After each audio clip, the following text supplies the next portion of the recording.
यदि आप भी महाकुंभ में स्नान के लिए प्रयागराज जा रहे हैं तो उससे पहले डुबकी लगाने के नियम जान लें। स्नान करने के नियम जान लें। ऐसा ना करने पर आपका प्रयागराज जाना व्यर्थ हो सकता है और आप निराशा में डूब सकते हैं। यूपी के प्रयागराज में 13 जनवरी से महाकुंभ शुरू होने जा रहा है। 12 साल बाद होने जा रहा है यह कुंभ मेला।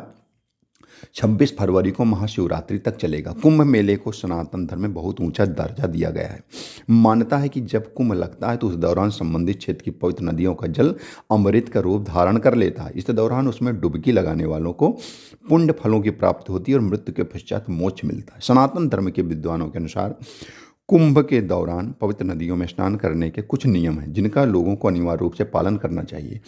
ऐसा न करने पर जातकों का स्नान का पुण्य लाभ उस अनुरूप नहीं मिल पाता। उनका कुंभ में जाना या स्नान करना व्यर्थ हो सकता है। यदि आप भी प्रयागराज महाकुंभ में डुबकी लगाने के लिए जाने वाले हैं तो उन नियमों के बारे में जान लें जिनका वहाँ स्नान करने से पहले जानना बहुत ही जरूरी है। पहला नियम है, महाकुंभ में सबसे पहले नागा साधुओं के स्नान करने का नियम है।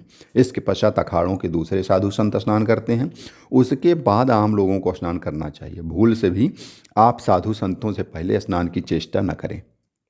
ऐसा करना धर्म के विरुद्ध और संतों का अपमान माना जाता है, जिससे आपको उनका क्रोध झेलना पड़ सकता है और नियम विरुद्ध से आपको स्नान का लाभ भी नहीं मिले। दूसरा नियम है, यदि आप गृहस्थ और महाकुंभ में जा रहे हैं, वहाँ संगम में स्नान करते हैं, 5 बार डुबकी लगाएं। धार्मिक मान्यता है कि गृहस्थों के 5 बार से कम डुबकी लगाने पर उनका कुंभ स्नान पूरा नहीं माना जाता। इसलिए आप भी स्नान करते हुए इस नियम का पालन अवश्य करें। अविवाहित युवक अपनी मर्जी से कितनी भी डुबकी लगा सकते हैं। तीसरा नियम है, महाकुंभ में गंगा यमुना के संगम में स्नान के बाद आप अपने दोनों हाथों से सूर्य को जल का अर्घ्य अवश्य दें।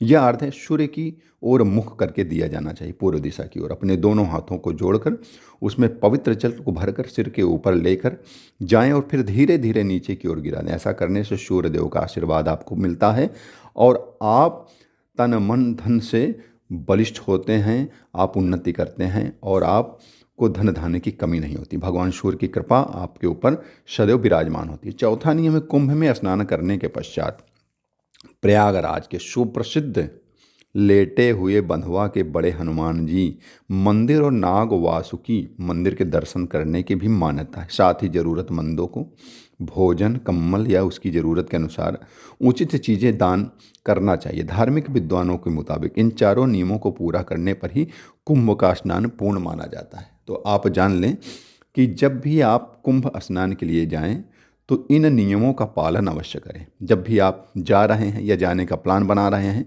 तो आप जान लें कि 13 जनवरी से महाकुंभ का स्नान प्रारंभ होगा, जो 12